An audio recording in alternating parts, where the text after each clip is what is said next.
berilmu dengan orang-orang yang tidak berilmu. La yastauna abada, tidak akan pernah sama.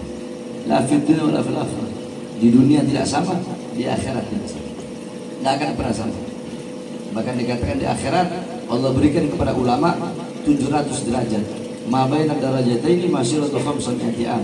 Di antara dua derajat itu perjalanannya 500 tahun perjalanan kaki. Dari derajat pertama ke derajat kedua 500 tahun perjalanan kaki.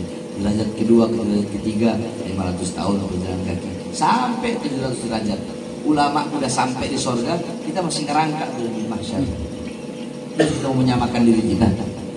Jangan. Sama-sama makan nasi. Agak orang goblok. Enggak ngerti Al-Quran, enggak ngerti agama.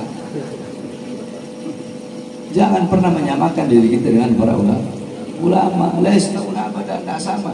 Di dunia enggak sama, di akhirat enggak sama. Ente memandang wajah ulama, ente pikir sama? Mandang wajah orang berilmu, ini cuma memandang aja, ente bayangin. Memandang.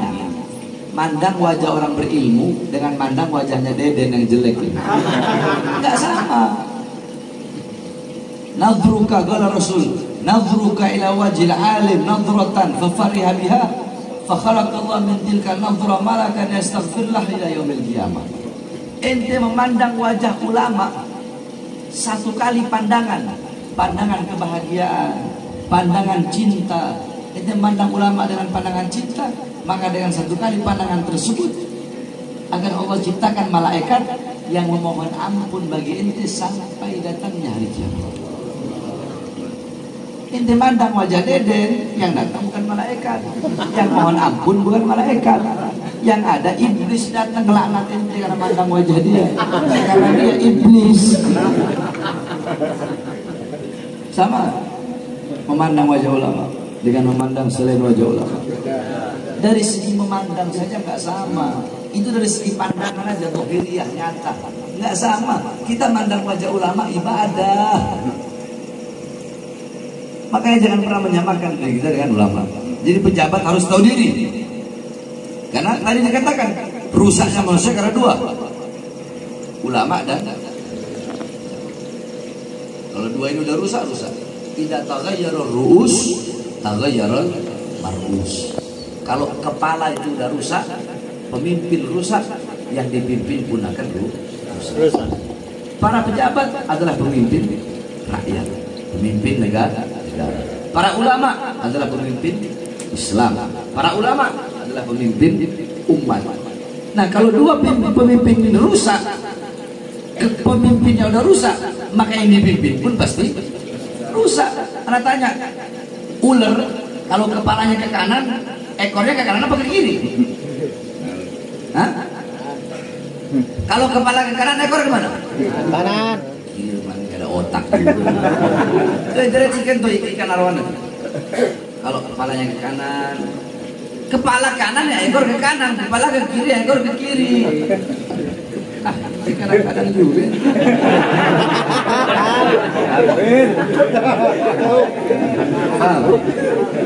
Nah, makanya pejabat harus tahu diri. Tahu dirinya apa? Tadi yang sudah jelaskan. Bahwasanya jangan pernah menyamakan diri dengan ulama. Sering kan Anda bilang, ini nih, karpet yang diduduki. Karpet yang diduduki oleh orang yang menuntut ilmu itu lebih mulia, lebih utama, lebih agung daripada kursi-kursi kekuasaan walaupun terbuat dari emas.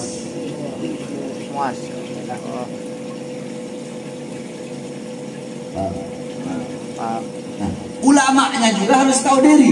Tahu dirinya bagaimana? Berilmu. Ente harus tahu diri, ente berilmu, nasihati itu kalau ada yang salah. Kalau ente nggak nasihati, ente berdosa. Jangan justru malah kebalikannya. Harusnya mereka yang ikut ente dalam hal kebaikan, dalam hal ketaatan, dalam hal kepatuhan, dalam hal ketundukan kepada Allah. Ini enggak masuk ke dalam lingkup itu, malah ikut-ikutan kok. Jadi nggak bakal benar, sampai kapan pun nggak bakal benar. Kalau dua tadi ini kata Rasulullah SAW, dua golongan ini rusak, dia bakal rusak selama. Makanya anak punya wasiat, kepada seluruh para ulama, para habaib, para kiai, para ustaz, apapun ormasmu, apapun benderamu, apapun manhajmu,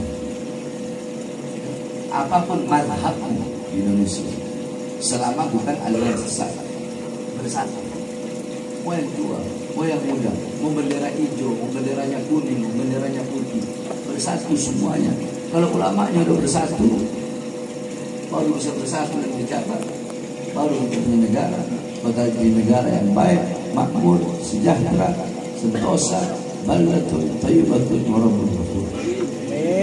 Ini enggak, jangankan urusan majelis taklim. Nih, di kampung ini jangan jalan-jalan. Ente, di kampung ini ada berapa ustaz? Ada berapa ustaz? Ya berapa perumpamaan? Ada berapa? Ente kira-kira aja. Kampung ini di mana? Madura. Ada berapa ustaz? 20 ustaz. 20 lebih. Ya itu lah 20. Saling berantem nggak? Jujur aja. Jujur. Hah? Apa? Enggak. Iya, ada yang saling berantem nggak? 20 itu. Yang 20 itu saling berantem. Ada yang saling berantem kan? Iya, sebagian saling berantem sama lain kan? Iya kan? Ente tahu kampung ini tuh berapa ribu orang? 3.000 orang. Andaikan Nabi dan Rasul yang 3.000 lebih Allah utus di kampung ente yang jumlah penduduknya 3.000, itu para Nabi dan Rasul nggak bakal saling berantem. Kenapa? Karena para Nabi dan Rasul tujuannya Allah. Ini enggak, satu kampung ustadz cuma 3 saling berantem lagi. Kenapa? Karena tujuannya bukan Allah, tujuannya perut, tujuannya nyari banyak jamaah, tujuannya uang, tujuannya amplop. Kalau tujuannya Allah, nggak bakal saling berantem. Paham? Paham. Jangankan itu, pemilihan takmir masjid ketuanya aja seberantem. Iya kan? Ya, betul. Mau milih ketua takmir masjid berantem, bayangin. Apa-apaan? Itu mau cari uang dari masjid. Kalau udah begitu nggak benar berarti. Pemilihan ketua takmir masjid berantem. Oh jangan milih ini, satu milih ini lah. Urusan masjid berantem. Berarti udah niatnya nggak benar. Niatnya berarti bukan mau menghidupkan masjid, tapi cari hidup dari masjid. Nah makanya, yakni apapun benderanya, yakni jangan hanya karena berbeda bendera terus mau saling hasut, saling berantem. Apapun benderanya, ulama bersatu. Ketika ulama sudah bisa bersatu, baru umarok bersatu. Nah ketika dua golongan ini sudah baik, yakni sulfani, dua golongan yang sudah baik, maka seluruh manusia bakal baik. Manusia apapun agamanya, apapun bangsanya, apapun rasnya, apapun warna kulitnya. Mana yang Anda sampaikan, semua kita di Indonesia ada Islam, kita mayoritas, ada Kristen terbagi dua, ada Katolik, ada Protestan, ada Hindu, ada Buddha, dan lain-lainnya. Kita yang Islam, walaupun kita berbeda-beda, ada yang mazhabnya Syafi'i, paling banyak Syafi'i, kita orang mazhab Syafi'i, akidah Asy'ari Maturidi, ada yang pakai kunut, ada yang enggak, ada yang macam-macam, ada yang maulid, kalau kita orang maulidan, ada yang enggak maulidan, kita saling menghargai. Walaupun hanya berbeda masalah furu'iyah, tapi kita disatukan dengan apa? Satu agama. Apa itu? Islam.